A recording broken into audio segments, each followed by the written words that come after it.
Eu sou Mário Persona e essas são as respostas que eu dei aos que me perguntaram sobre a Bíblia.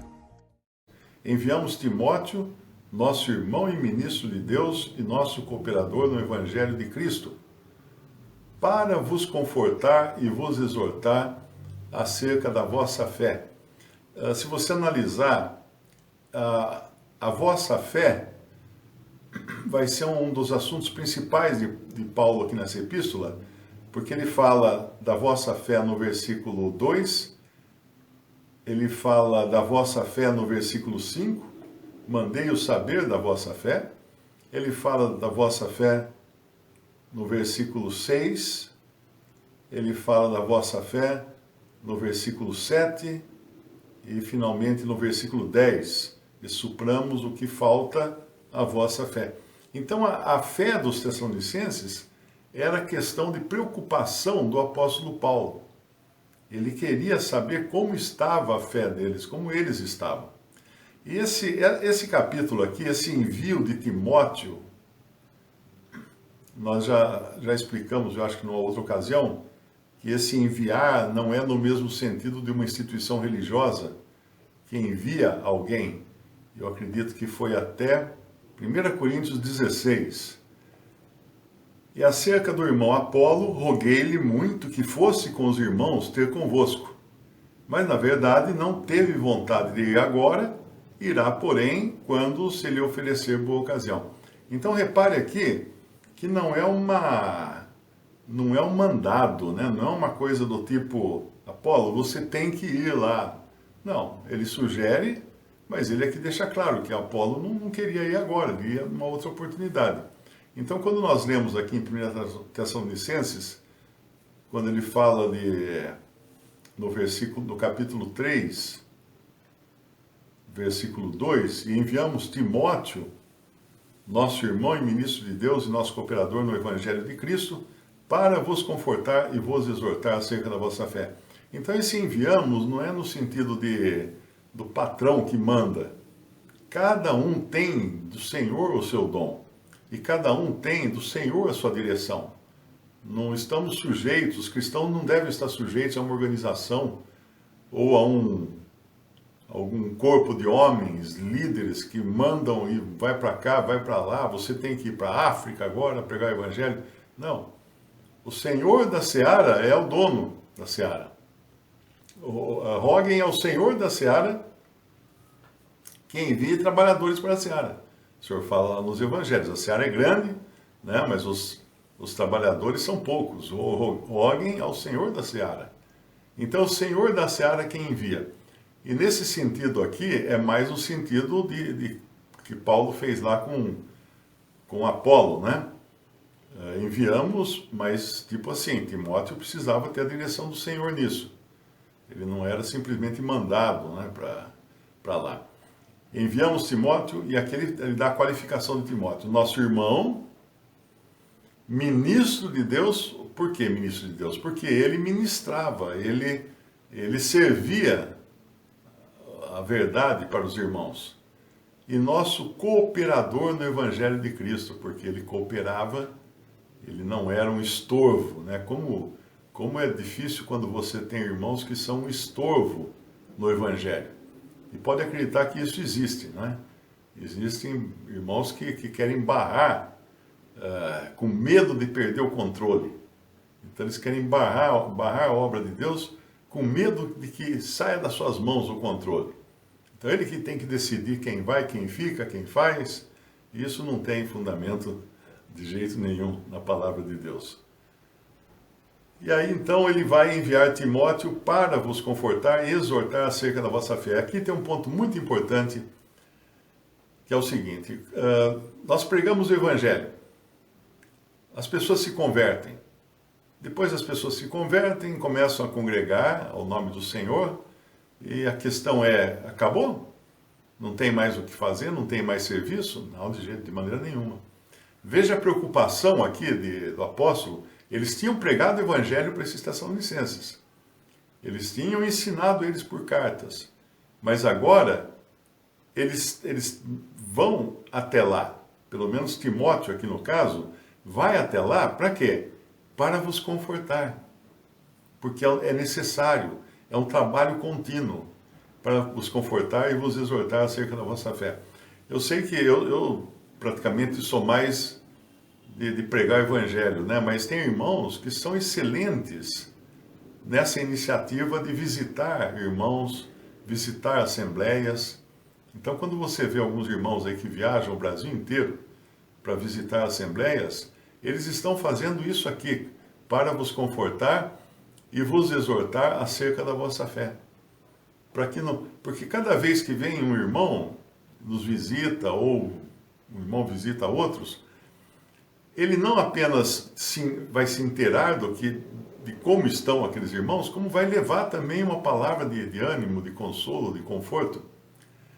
Eu me lembro quando eu morava afastado dos irmãos, eu estava em Alto Paraíso ainda, e lá eu partia o pão com minha esposa, só nós dois, porque não tinha uma assembleia formada, e nós estávamos em comunhão com a Assembleia de Limeira. Na época não tinha quase nenhuma, tinha pouquíssima assembleia no Brasil, acho que tinha umas 3 ou 4 só. E o Lemão é um que foi 7 vezes nos visitar em Alto Paraíso. E você não imagina como isso trazia alegria, porque quando você está distante de todos os irmãos, você parece que se sente como se ninguém está se importando comigo, ninguém está se importando com nada, mas por isso que é importante visitar as assembleias, visitar os irmãos e orar por esses que visitam também. E orar ao Senhor para levantar pessoas que façam esse trabalho que é muito importante, que é o trabalho de follow-up. Você prega o Evangelho, ótimo, maravilhoso, as pessoas se convertem, amém, glória a Deus.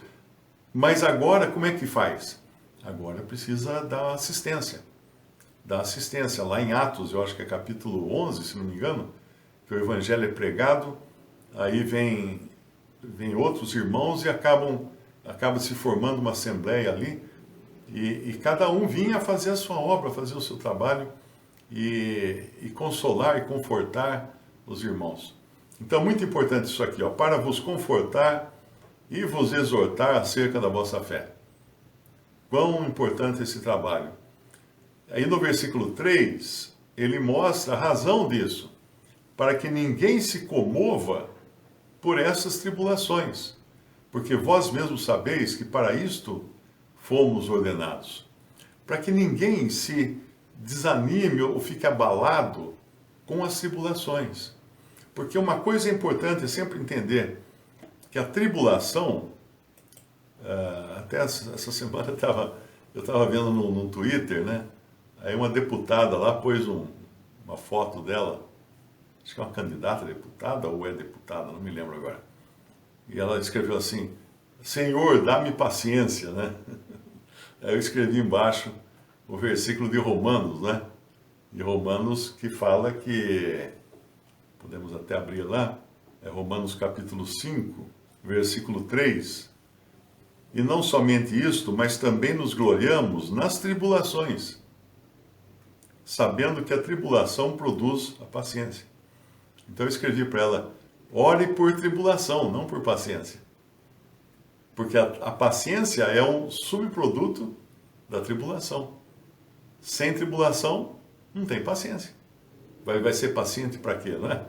Então aqui também, no versículo 3, para que ninguém se comova por essas tribulações, porque vós mesmos sabeis que para isto fomos ordenados. E ele continua nesse mesmo tema da tribulação: pois estando ainda convosco, vos predizíamos que havíamos de ser afligidos, como sucedeu e vós o sabeis.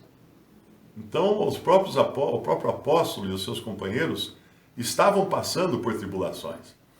E quando nós abrimos lá, por exemplo, em 1 Pedro, capítulo 1, versículo 7, diz assim: para que a prova da vossa fé, muito mais preciosa do que o ouro que perece e é provado pelo fogo, se ache em louvor e honra e glória na revelação de Jesus Cristo. Então é importantíssima a tribulação, porque ela vai produzir, como fala em Romanos capítulo 5, ela vai produzir a paciência. E a paciência vai produzir a perseverança. Também uma passagem em 2 Coríntios, capítulo 1, essa passagem me diz muito respeito, porque a minha filha até citou essa passagem uma vez para mim, que eu estava bastante atribulado, e ela citou essa passagem para mim. 2 Coríntios, capítulo 1, versículo 4, pode até lá, versículo 3. Bendito seja o Deus e Pai de nosso Senhor Jesus Cristo, o Pai das misericórdias e o Deus de toda consolação, que nos consola em toda a nossa tribulação, para que também possamos consolar os que estiverem em alguma tribulação, com a consolação com que nós mesmos somos consolados. Porque como as aflições de Cristo são abundantes em nós, assim também é abundante a nossa consolação por meio de Cristo. Mas se somos atribulados, é para a vossa consolação e salvação. Ou se somos consolados, para a vossa consolação e salvação é.